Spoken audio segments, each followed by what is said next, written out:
वाहिगुरु जी का खालसा, श्री वाहिगुरु जी की फतेह। सत्कारजोग दोस्तों, आज हम फिर एक बार आप से रूबरू होने जा रहे हैं।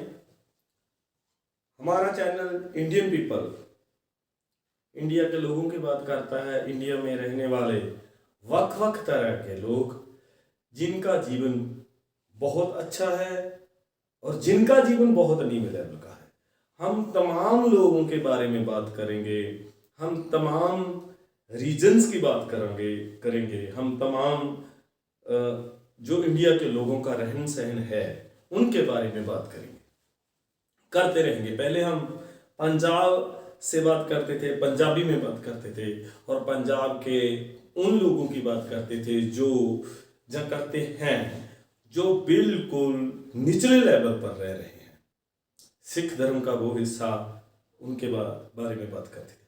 आज पिछले दिनी हमने यूपी के बारे में बात की थी। यूपी के अलीगढ़ में के बारे में बात की थी, वहाँ जहाँ एक सोसाइटी में लोग रहने वाले थे। लेकिन आज हम बात करेंगे हमारे देश की जो शासक पार्टी है, हमारे देश के जो सत्ता पर काबिज पार्टी है हमारे देश की, बीजेपी, उनके बारे में बात करेंगे। अगर आपको जो हमारी बात चंगी लगी, अच्छी लगी, तो इसको शेयर कर देना, कमेंट करना और ज़्यादा से ज़्यादा शेयर करना और हमारे चैनल को सब्सक्राइब करना। हम कोशिश करेंगे कि आप तमाम लोगों को हम अपने विचारों से संतुष्ट करें और आपके सुझावों से और ज़्यादा से ज़्यादा जानकारी देने की कोशिश करेंगे। नज़रिया अपना अपना होता है, हमारा नज़रिया है। आज हम बात करते हैं कि क्या बीजेपी का पतन शुरू है।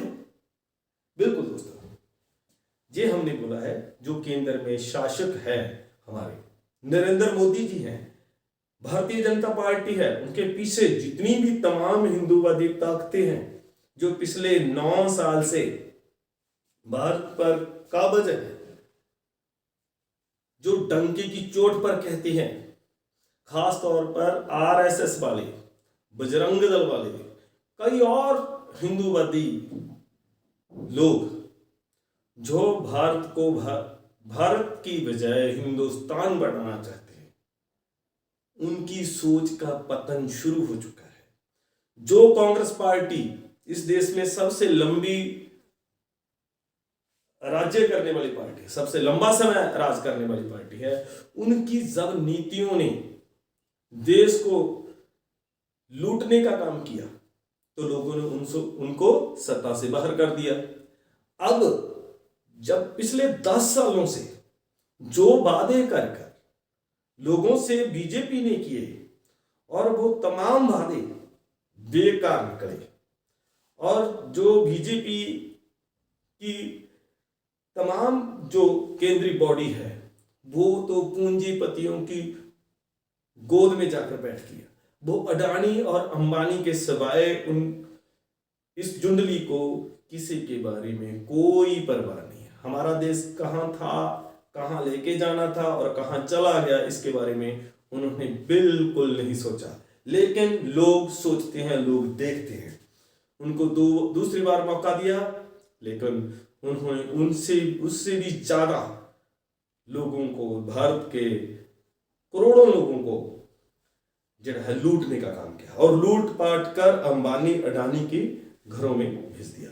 लेकिन भारत में संविधान है, मनुस्मृति नहीं है। कोई भी किसी के बारे में भी सोच सकता है। कोई सोचता है, मैं भी सोच सकता हूं कि इस भारत में हमारे नाम का डंका बजे, हमारा राज्य हो, लेकिन ऐसा नहीं होता है। कोई भी पार्टी वो देश के संविधान से ही सत्ता पर काबिज होती है और लोग देश के संविधान से ही उनको सत्ता पर विराजमान करते हैं। लेकिन लोगों को जब पता चलता है कि ये लोग हमारे से धोखा कर रहे हैं, भारतीय संविधान के उनका अनुसार काम नहीं करते हैं, तो लोग उनको सत्ता से बाहर कर देते हैं। यही हाल होने जा रहा है बीजेपी का। आओ देखिए कैसी जो है। सबसे पहले हिमाचल, उत्तरी भारत से, जिस हिमाचल में बीजेपी को बहुत ज्यादा मान था, उसी हिमाचल में से बीजेपी को आउट जाना पड़ा है और दूसरी अब फिर क्या हुआ, उनको सबसे ज्यादा एक और ओवर कॉन्फिडेंस था कि हम तो दक्षिणी भारतीय में जेडी युरप्पा की दम पर हम कर्नाटका में पैर जमा लेंगे। तमिलनाडु में तो उनकी दाल गलती नहीं है, केरल में उनकी दाल गलती नहीं है, तो लेकिन कर्नाटका में उन्होंने कुछ समय राज किया। लेकिन अब कर्नाटका के लोगों ने भी बीजेपी को बाहर का रास्ता दिखा दिया है। दिल्ली में भी पहले से ही बाहर का रास्ता दिखा दिया है। पंजाब में भी पिछले 2 चरणों से बाहर हैं बीजेपी वाले। तो अब बारी है यूपी से और राजस्थान से। तो ये दोनों स्थानों पर यूपी से बाहर होने का पूरा प्रोग्राम बीजेपी का बनता जा रहा है। पिछले समय से बेशक बीजेपी में बहुत सारे मुस्लिम नेता हैं, लोग डरे हुए हैं। अतीक अहमद परिवार के साथ जो कुछ योगी सरकार ने किया है वो तमाम देश के जो कट गिनती के लोग हैं उनके मन में बड़ा सहम बैठ गया है। ये कानून के मुताबिक नहीं कर रहा है जो सब। तो अतीक अहमद का गुस्सा लोगों ने कर्नाटका में निकाला और अब देश की तमाम बेटियां, देश के तमाम किसान फिर जो है जंतर मंतर पर बैठ गए हैं। लेकिन बीजेपी ने सोचा कि हमारे बाहुबली नेता बृजभूषण शरण सिंह को तो वो बिल्कुल पाक पवित्र मान रही है बीजेपी। नरेंद्र मोदी जी ने 17 दिन से अपने मुंह से एक भी बार बृजभूषण शरण सिंह के बारे में कुछ नहीं कहा, जोगी जी ने कुछ नहीं किया। लेकिन जब यूपी में स्थानिक सरकारों के नतीजे आए तो बृजभूषण शरण सिंह की भी हवा निकल गई और कल उससे भी इस्तीफा ले लिया है।